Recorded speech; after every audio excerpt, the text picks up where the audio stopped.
Voici l'histoire de Thomas Sankara, l'homme que certains voulaient faire disparaître.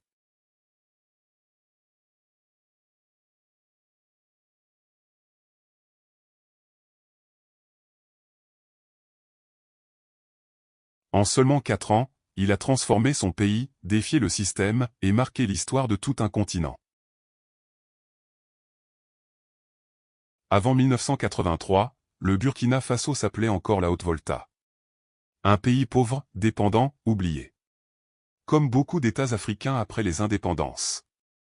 Le pays reste sous influence étrangère. Mais un homme refuse cette réalité. Un militaire jeune, déterminé, différent. Thomas Sankara.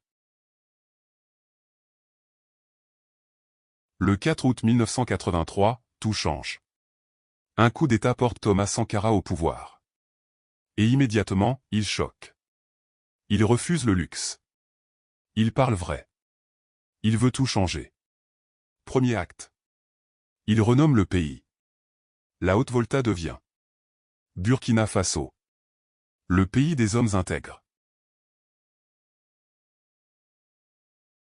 Il refuse l'aide étrangère. Il pousse son peuple à produire, consommer local, être libre. Les ministres n'ont plus de luxe. Voiture simple. Salaire réduit.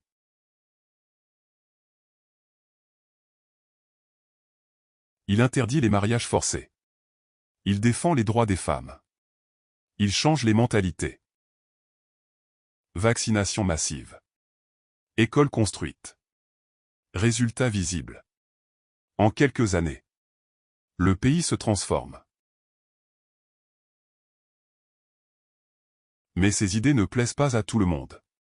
À l'intérieur, certains le trouvent trop radical. À l'extérieur, il inquiète. Ses discours contre la dette, contre les puissances étrangères, font de lui une cible. Et même ses proches commencent à douter. Parmi eux, Blaise Compaoré. En quelques secondes, tout s'arrête. Un coup d'État éclate. Thomas Sankara est tué. À 37 ans. Silence.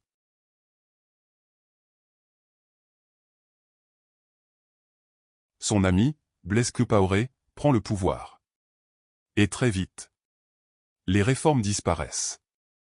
Le rêve s'effondre.